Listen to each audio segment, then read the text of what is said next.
예수 그리스도의 보혈 이윤식 목사입니다. 이 시간에는 완전한 속죄를 이룬 그리스도의 피에 대해서 함께 하겠습니다.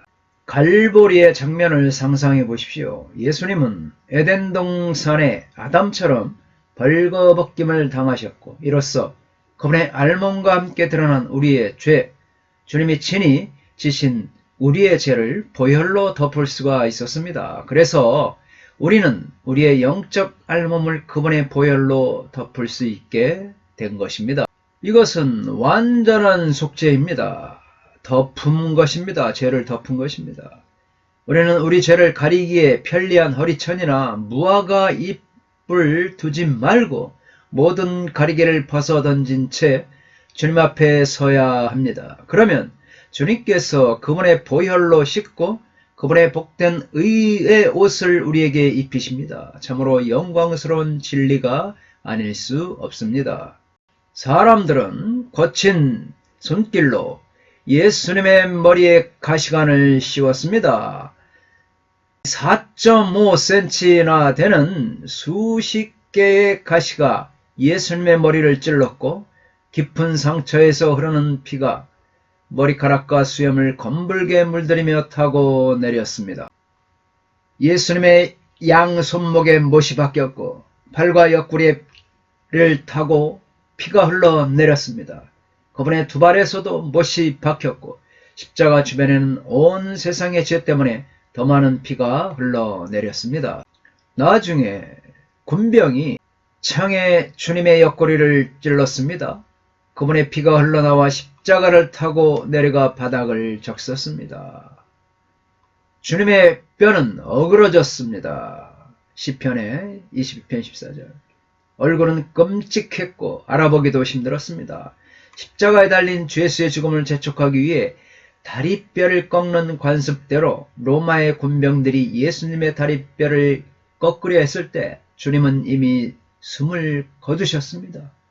따라서 예수님의 뼈는 하나도 꺾지 않았던 것입니다. 바로 이 성경에 나타난 대로 미리 예언한 대로 예고한 대로 예수님의 뼈는 하나도 꺾이지 않으셨던 것입니다.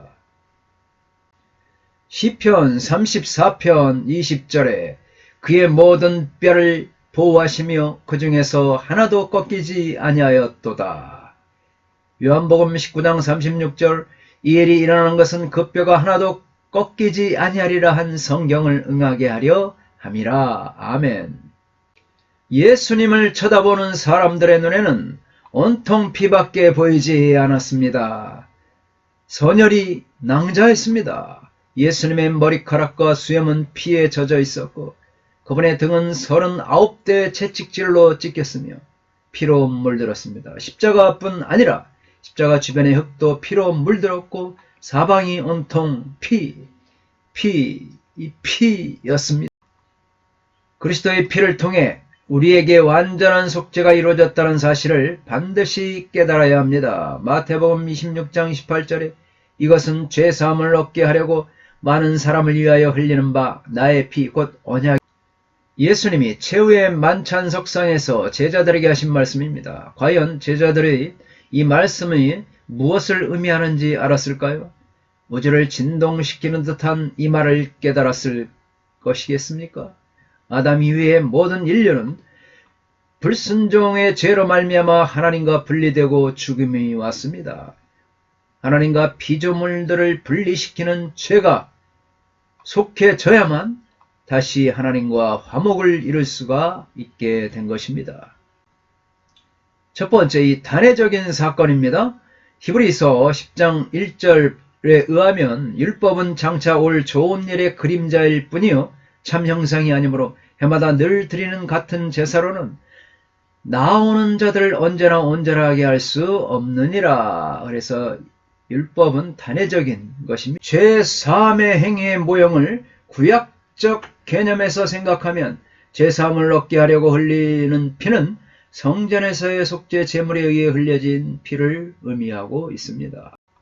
그래서 구약 시대는 각종 죄를 씻어보려 하였으나 임시적이요 단회적이요 불완전한 방법뿐이었습니다. 그래서 영원한 죄사함이 필요했습니다. 두 번째는 영원한 죄사함으로서 마태복음 26장 28절에 이것은 죄사함을 얻게 하려고 많은 사람을 위하여 흘리는 바 나의 피 곧 언약의 피니라. 신약에 와서 예수님 친히 속죄제물이 되어 주심으로 이 땅의 죄를 사하는 원형 실체가 되었습니다. 이제 다시는 반복이 없는 완전한 죄사함의 피가 되어 주신 것입니다. 예수님 친히 완전한 죄사함의 제물이 되어 피를 흘려 주셨다는 것입니다. 잔을 주시면서 받아 먹으라 하신 바로 그 피인 것입니다.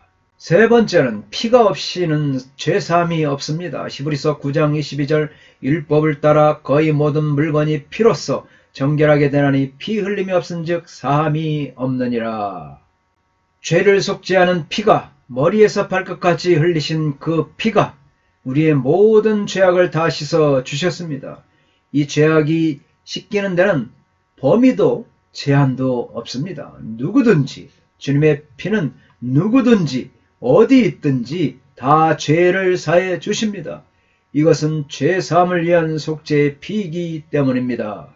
네 번째, 보증수표와 같은 죄사함의 피. 히브리서 7장 22절 이와 같이 예수는 더 좋은 언약의 보증이 되셨느니라. 이 죄사함의 피는 마치 보증수표와 같습니다. 이 수표만 있으면 은행에서 돈이 지급되듯이 예수님의 이 속죄의 피만 있으면 모든 죄를 사해 주시겠다는 것입니다.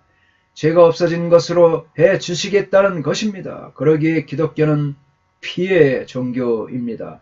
이 세상은 모든 것이 불완전하고 유한합니다. 영생의 진리, 완전한 진리는 오직 예수 그리스도의 죄사함의 피밖에 없습니다. Nothing but the blood of Jesus. 아멘. 다섯 번째는 금강석에 새겨진 죄악으로 예레미야 17장 1절 유다의 죄는 금강석 끝 철필로 기록되되 그들의 마음판과 그들의 제단뿔에 새겨졌거늘. 죄는 아무리 씻어도 깨끗하게 씻어낼 수가 없습니다. 결코 인간 자력으로 해결할 수 없는 것이 죄입니다. 우리의 죄가 금강석 철필로 새겨졌다고 하였습니다. 아무리 지워도 지워질 수 없다는 뜻입니다. 화인 맞은 심령이 그렇습니다. 죄는 아담으로부터 온 원죄와 살면서 범하게 되는 자범죄가 그러기에 우리는 유전적인 죄를 전가받아 죄를 즐겨하는 특성을 가지고 있습니다. 죄 때문에 오는 결과는 죄가 주는 영원한 진리입니다. 그러므로 죄가 주는 결과는 멸망과 심판이 임할 뿐이며 하나님의 나라를 유업으로 잊지. 고린도전서 6장 9절로 10절에 의하면 불의한 자가 하나님의 나라를 유업으로 받지 못할 것을 알지 못하느냐?